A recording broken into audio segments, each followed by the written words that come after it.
Hello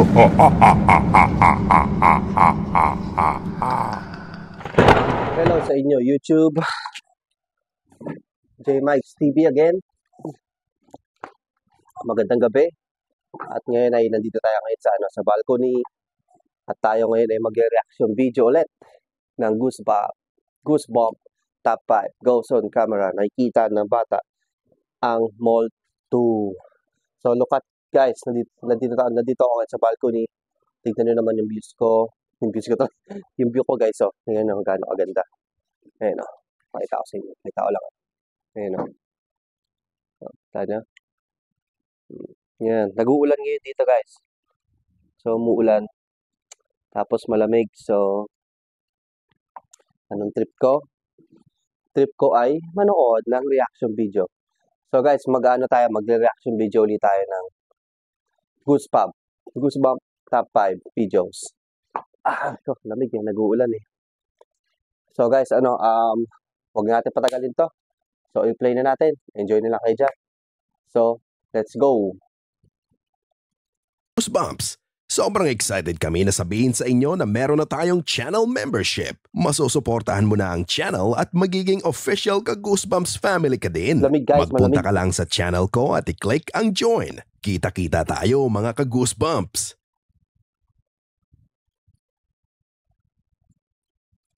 19 minutes lang yung video guys. Ang mga video ang inyong matutunghayan ay para lamang sa mga taong Magaling to, matatagang maganda loob upload nito ni Goosebumps dahil eh. maaari Kaysa itong sa magdulot kaysa ng kay disturbance Puy sa Tandok. inyong mahimbing na Gusto ko to eh. pagtulog.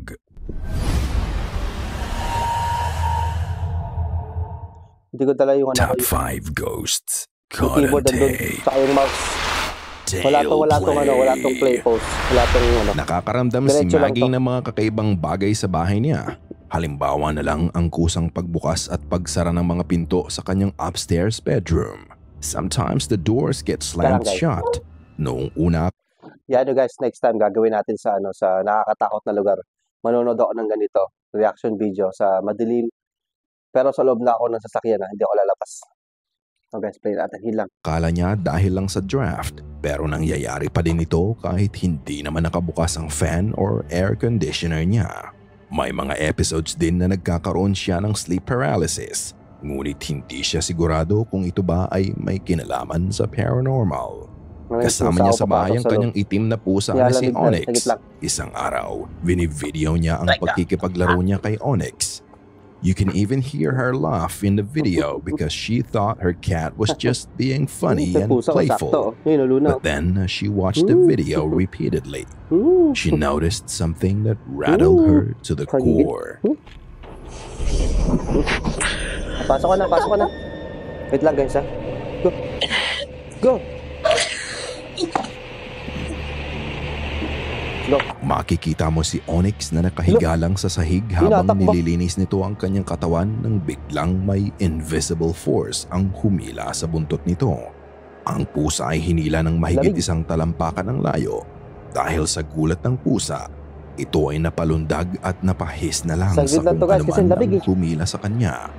Cats hiss kapag sila ay natatakot para protektahan ang sarili nila. Some suggest that the cat was possessed, but I don't think that's the case. I believe Onyx was manipulated by an unseen force. Huwag na din kayong mag-alala kay Onyx. According sa update ni Maggie, she's fine and she's doing great. Forest of Fear. Pinuntahan ni Aria at ang kanyang kasama na si Muhammad ang isang gubat sa kanilang lugar na pinaniniwala ang puno ng kababalaghan. May mga istorya na ang ilan sa mga taong pumupunta sa gubat na ito ay hindi na muling nakita pa. Pinuntahan nila ang lugar para tingnan kung totoo ang kwento ng isang batang nawawala sa gubat, kung saan siya ay maririnig pa din na sumisigaw at humihingi ng tulong sa gabi. Naglagay sila ng maliit na tent sa lokasyon kung saan huling nakita ang bata. Ito ang mga sumunod na nangyari. داستانای اینجا خیلی زیاده ولی گفتم یکی از مهمترین مسائلی که ما رو کشونده اینجا اینه که یه پسر 14-15 ساله یه پسر بچه اینجا مفقود شده و هنوزم که هنوز Uulan پیدا pa. نشده Sakto. تقریبا Ganda. الان Sarap. گفت از سال 92 گفتن آره؟ تقریبا 10-11 سال 92 بود فکر کنم. 92 آره. و جالبی موضوع اینه که صدای اون پسر بچه، کسایی که اومدن اینجا موندن تا صبح، خیلی ها میگفتن ما صدای جیغ زدن و داد زدن، یا بهتر بگم شکنجه کردن یه پسر بچه، یه صدای بچه میشنیدن اینجا. و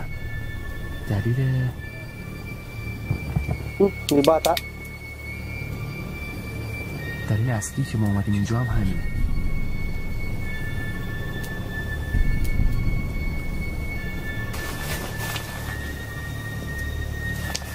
Lalabas siya. Sige, labasin mo. Di mo alam kung ano yun. Tapang yun.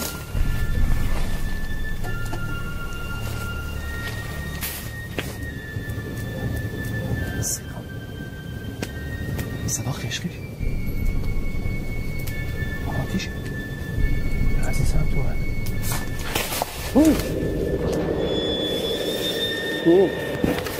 Hindi umangat.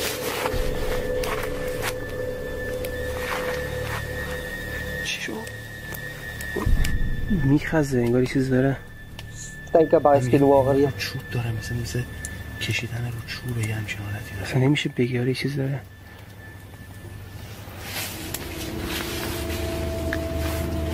Yung dalawa tent nila? Ay hindi, ano pala? Mirroring lock pala. چی بود اون؟ Lakas ang hangin. May mga naririnig silang mga paggalaw sa labas ng kanilang tent, Uulan. pero hindi Sarap. nila masabi kung ano mismo yun. Habang ikinukwento ni Aria ang mga nangyari sa bata, bigla na lang gumalaw ang cover na nasa gilid ng tent. Oh. Parang may humampas ng tent mula sa loob. Pero makikita mo silang dalawa na nakaupo lang. Makikita din ang anggulo mula sa camera na nakatutok sa tent. Makikita ang paggalaw ng cover kahit wala namang ibang tao sa labas. Kapansin-pansin din na walang hangin ng mga oras na yon dahil wala kang makikitang paggalaw sa mga dahon at puno. Lumabas ang dalawa sa tent para tingnan kung sino o ano ang pwedeng gumawa noon. Pero wala silang nakita. Pagbalik nila sa loob ng tent, habang nagmamasid sila sa kanilang paligid, muling gumalaw ng mag-isa ang tent. Madidinig mo pa ang paghampas dito. Ang paggalaw nito ay mukhang nanggaling naman sa kabilang gilid ng tent. Lalong lumakas ang kaba na nararamdaman ng dalawa. Lumabas muli ang dalawa para imbestigahan ang kanilang paligid. حالا چی هست؟ میش معلوم نیست. شوخی هم نداره با اون. شید.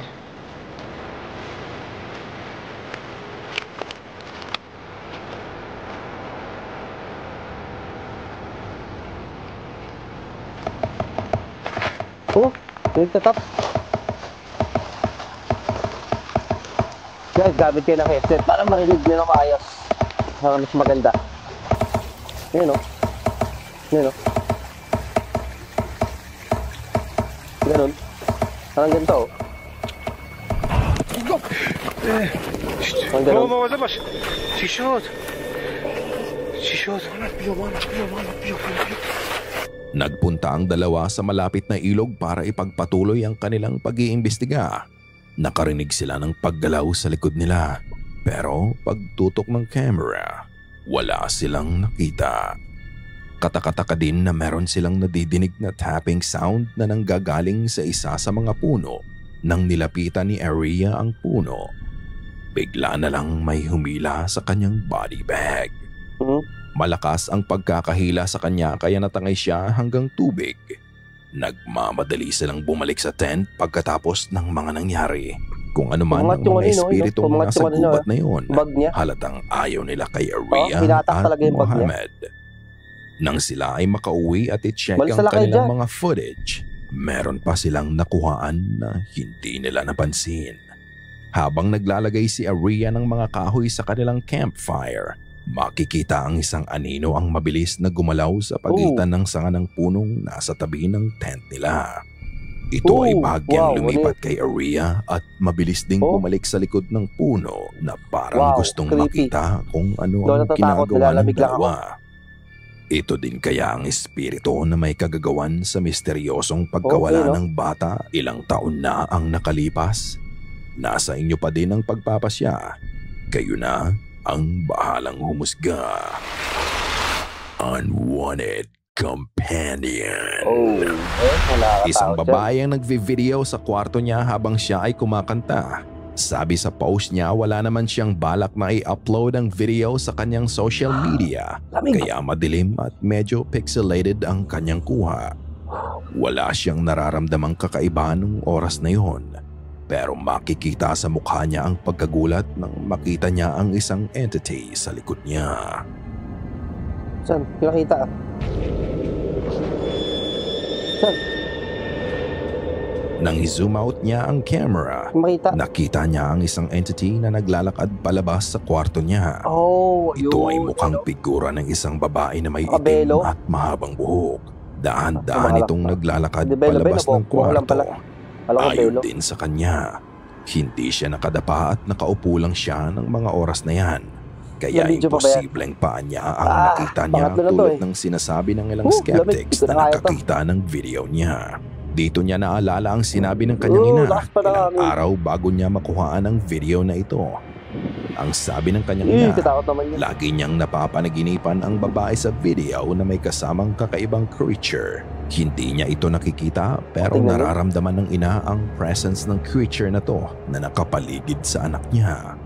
Isang beses nakita ng nanay niya ang entity na to bilang isang anino na nanggaling sa ulo niya at ito ay gumapang Ay, pataas sa tingnan yan. kisame ng bahay niya. Ayon sa uploader ng video, nagsimula Tingnan siyang magkaroon ng paranormal experience 3 buwan na ang makalipas nang makita niya ang Oh, Goatman Goatman. na pinapanood Goatman. siya habang siya ay nagpapakain ng Ito mga kaya manok yan? niya. Naniniwala ang uploader ng video na ang Goatman na nakita niya ay isang devil. Ano kaya Sa ang mga creature na sinusunod to kong pasyente, na naka-attach kadalasan sa pag sa kanya mga bundok, at bakit kaya siya nakikikwento nila sinusundan lagi. ito? Yung Kayo Goatman, na tapos ang bahalang Skinwalker. humusga. Ayun yung mga kinikwento nila lagi. Night Out. Isa sa mga exciting activities na ginagawa natin ay ang makasama ang ating mga kaibigan, magplano ng trip kung saan pupunta at maghanda ng pagkain para sa lahat. Hindi lamig, mawawala guys. ang kulitan, kasama na Ah, din dalawa ang pa, dalawa pa masasayang to. kwentuhan, kainan at inuman. Pero paano kayo magsasaya wow. kung meron sa inyong sumama na hindi nyo kilala? At bukod Ano yun? doon, Uninvited ang guest. sumama sa inyo Ay, ay puta, yung hindi nagbenta. tao, kung hindi otherworldly being. yung tignan niya. Makakapag-enjoy ka pa kaya? Puta tagal. Takot yung tsura nun. Ano yan? Ayun oh. Ay putos. Liba-liba ko guys. Ayun oh. Habang ang Lalayo. magkakaibigan ay nagvi-video pagkatapos nilang kumain, Sinabayan pa ng lamig. may nakita silang kakaibang nilalang ang nanonood sa kanila. Pagpihit ng camera sa labas ng villa, Ang katakot kahit sa isang malayo. puting figura ng babae na may itim na buhok ang nanonood sa kanila malapit sa pool. Hindi ito gumagalaw at tahimik lang na nagmamasid sa kanila. Statwa lang Ito yan. ay may malaking katawan at maliit na braso. Katakot yan. Ano kaya ito? Is it a Kinikilabutan ghost na ako, or is nilalabig it pa just a scary random lady watching Wala nga. them? We will never know the Sabi ko doon, answers, natatakot, but nilalabig it's lang ako, going to be pero another spooky story Katulad on pa our katakot sa akin, next get-together. 3, 4, 3. I see a Last na yata to. ghost. May paniniwala tayo na may nakikita ang mga bata na hindi natin nakikita Talaga dahil oh. mas aktibo ang kanilang imagination Talaga. o di kaya ay mas active ang kanilang third eye. Ito yung mga panahon na nagkakaroon sila ng kanilang imaginary friend. Even now, we're still baffled. Are they seeing a real ghost? Or is it just a figment of their imagination? Ganito ang nangyari sa anak ni Stephanie na si Charlie habang sila ay naka-live sa TikTok. It was just supposed to be a Ay, fun multo yung anak night mo with sa the camera. kids para salubungin ang bagong taon. Pero habang sila ay nagpapaalam, ganito ang nangyari. 5 minutes. 5 minutes. We're gonna be back in 5 Sa likod dyan, oh. minutes. Pag ano ng bata, pag zoom ano. What are you scared of? All right, before you go, say Happy New Year. I'm scared. What are you scared of?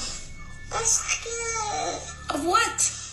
I'm scared. I'm scared too. Of my own life. My gosh. There's not a ghost, you psycho. Did you hear that? She said she's afraid of the ghost. Ayun o, parang may dumaan. Where's the ghost? Gosh. Where is it? Where's the ghost? Show mommy. Point to it. You're fine. Where is it? Point.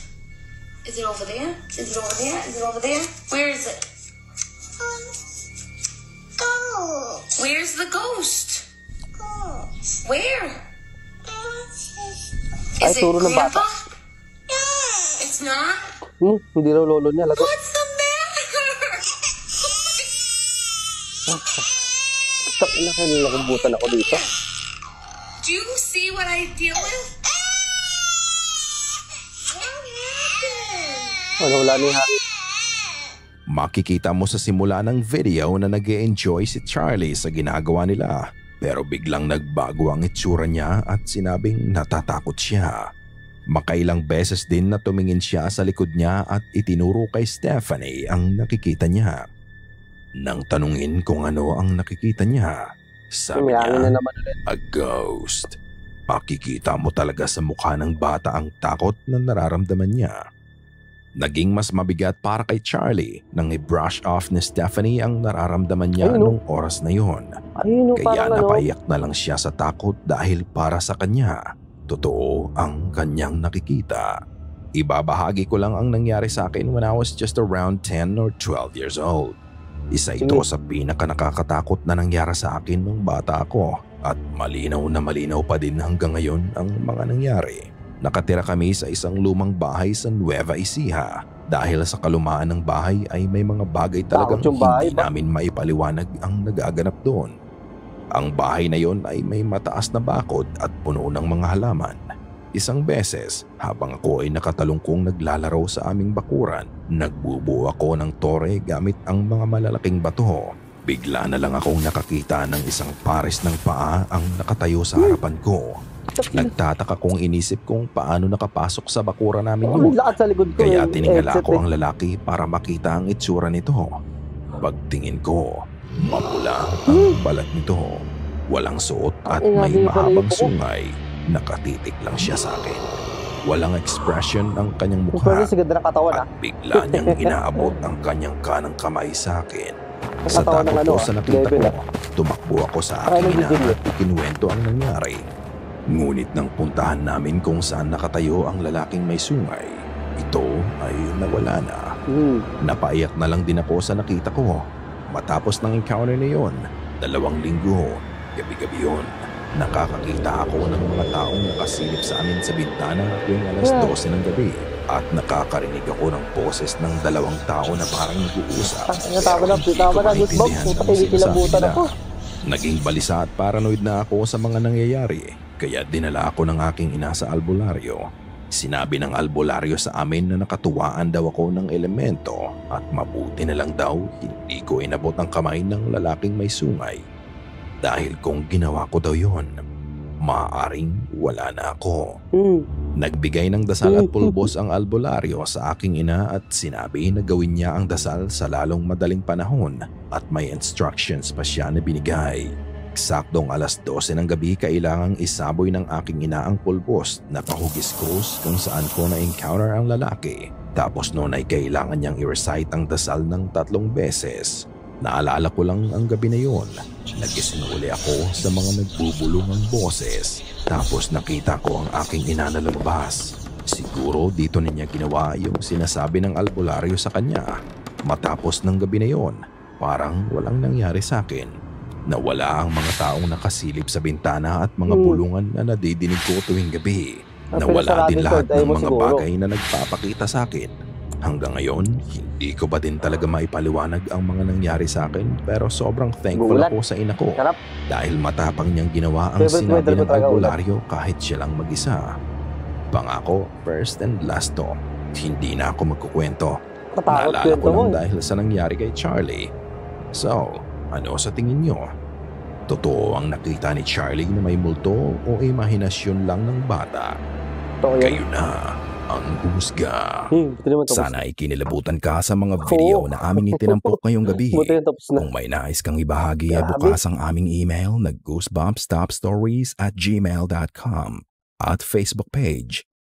Check out our TikTok page na din at goosebumpstop5. Subscribe tayo dyan. At kung hindi ka pa nakasubscribe at nakalike sa channel at video na ito,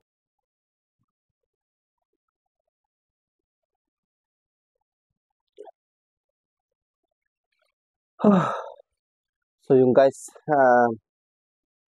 ilan pa lang yung video na napapanood ko kay Goosebump.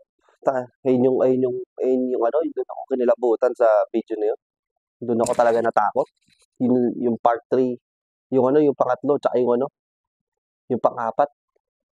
Kinilabutan ako ron, sinabayan pa ng hangin. Tapos lamig. Kinilabutan ako, tanong yung balayibo ko ron. Sige na guys. Tapos na yung video. Salamat sa sa panonood at sana suportahan yung YouTube ko, J Mikes TV. Kita-kits na lang tayo sa next vlog. Lamig. So, bye-bye.